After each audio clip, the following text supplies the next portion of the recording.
தந்தை மகன் தூய ஆவியின் பெயராலே ஆமேன்.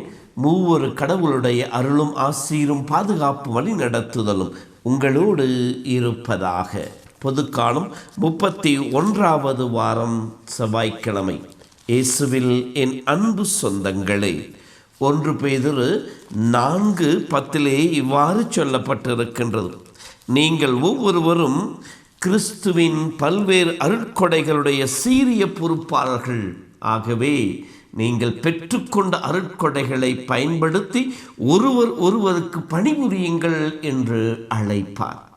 ஆம், கடவுள் நம் ஒவ்வொருவரையும் தன்னுடைய அருட்கொடைகளின் பணியாளர்களாக, பங்காளிகளாக, பொறுப்பாளர்களாக நம்மை மாற்றியிருக்கின்றார்.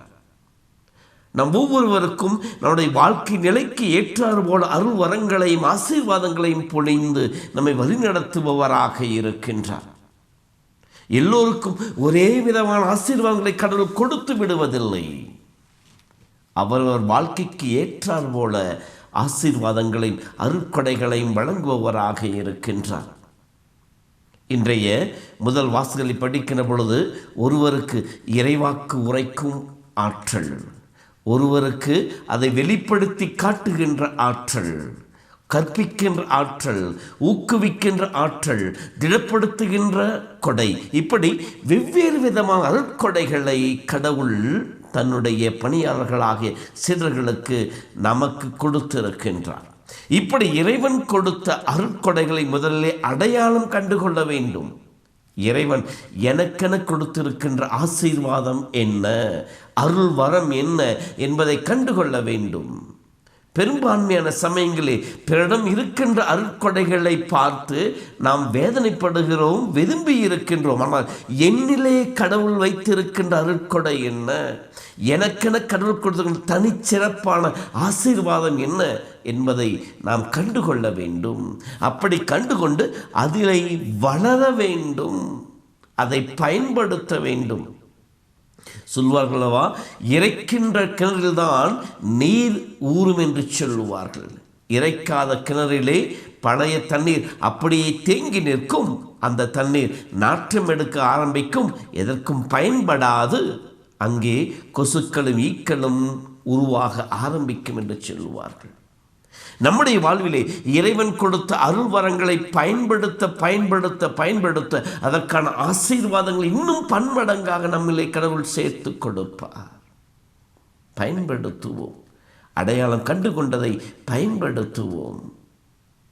தாளந்து உண்மையிலேயே சொல்லுவார் அல்லவா, 5 தாளந்தும் 2 தாளந்தும் பெற்றவன் அதை பயன்படுத்துகிற போது தலைவனுடைய மகிழ்ச்சியிலே பங்கெடுக்கின்றார். மேலான ஆசீர்வாதங்களையும் அவர்களுக்கு தலைவன் கொடுப்பதாக இருக்கின்றது. 1 தாளந்து பெற்றவன் அதை மண்ணிலே புதைத்து வைக்கின்றான். தலைவனுடைய கண்டனத்திற்கு ஆளாகவனாக அமைந்து விடுகின்றான். அன்பு சொந்தங்களே, நம்முடைய வாழ்விலும் இறைவன் கொடுத்த ஆசீர்வாதங்களை அடையாளம் கண்டுகொள்ளுவோம். அடையாளம் கண்டுகொண்ட அந்த அருட்கொடைகளை பயன்படுத்தி ஒருவருக்கு உதவுபவர்களாக, பணிபுரிபவர்களாக இருப்போம். அந்த பணிபுரின் வெளிப்பாடாகத்தான் தொடர்ந்து வருகின்ற வசனங்களிலே பவுலுடையார் நமக்கு சொல்லி காட்டுகிறார். எப்படி அந்த அருள் அடையாளங்களை பயன்படுத்துவது என்று சொல்லிய 12 படிநிலைகளை அவர் சொல்லி காட்டியிருக்கின்றார்.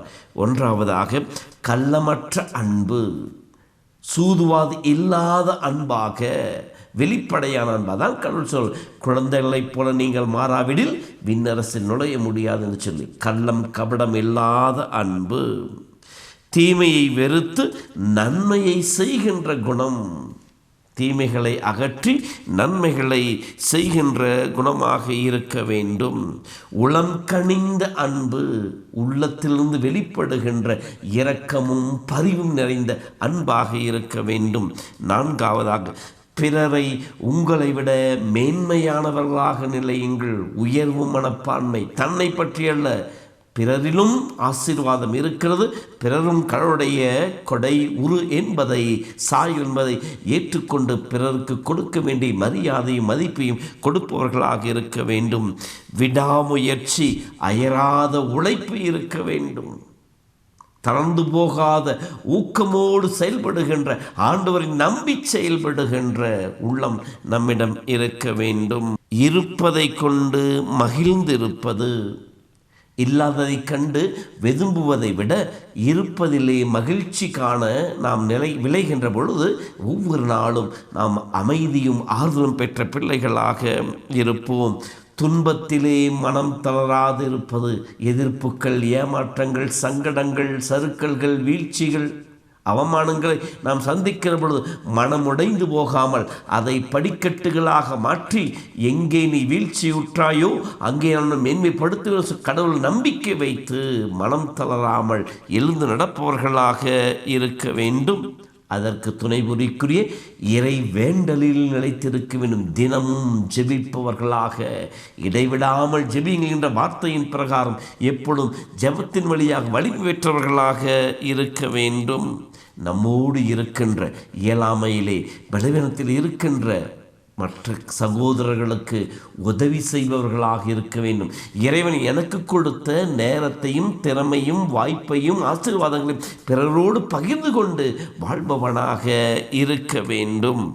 தாழ்ச்சி உள்ளம் கொண்டவர்களாக இருக்க வேண்டும். அன்னை மரியாளை போல இவருவத்தை தாழ்த்தி கொள்கிறாரோ அவரை கடவுள் மென்மைப்படுத்துவார். பேதுரு அழகாக சொல்லுவார், கடவுள் வல்லமை மிக்க கரங்கள் தாழ்த்துங்கள், தக்க நேரத்தில் அவர் உங்களை உயர்த்துவார் என்று சொல்லி இந்த படிநிலைகளை நாம் பயன்படுத்துகின்ற பொழுது கடவுள் கொடுத்த அருட்கொடைகளை பயன்படுத்துகின்றோம். ஒருவருக்கு பணிபுரிபவர்களாக இருக்கின்றோம். ஆண்டோடைய சாட்சிகளாக வாழ்கின்றோம். இப்படி நாம் வாழ்கின்ற பொழுது நம்மிலே கடவுள் மகிழ்ந்து இன்னும் மேலான அருட்கொடைகளை, ஆசீர்வாதங்களை கொடுத்து நம்மை அவருடைய கருவியாய் பயன்படுத்துவார். ஆகவே அன்பு சொந்தங்களே, நம்முடைய அன்றாட வாழ்விலே இறைவன் கொடுத்த அருட்கொடைகளை நாடும் பயன்படுத்துவோம். நன்றியுள்ள பிள்ளைகளாக இருப்போம். இறைவன் பெயர் எந்நாளும் மகிமைப்பட பொறுமையோடு, தாழ்ச்சியோடு, அன்போடு, இரக்கத்தோடு, கனிவோடு நம்முடைய சொல்லும் செயலும் வெளிப்படட்டும். கடவுள் நம்மை நிறைவாய் ஆசீர்வதிப்பாராக. ஆண்டவர் உங்களோடு இருப்பாராக. எல்லாம் வல்ல இறைவன், தந்தை, மகன், தூய ஆவி உங்களையும் உங்கள் குடும்பத்தையும் நிறைவாய் ஆசீர்வதித்து பாதுகாத்து வழிநடத்துவாராக. ஆமேன். என்னை தேடிய தெய்வமே, உன்னை நாடிட வரம் தா. என்னை நாடிய தேவனே,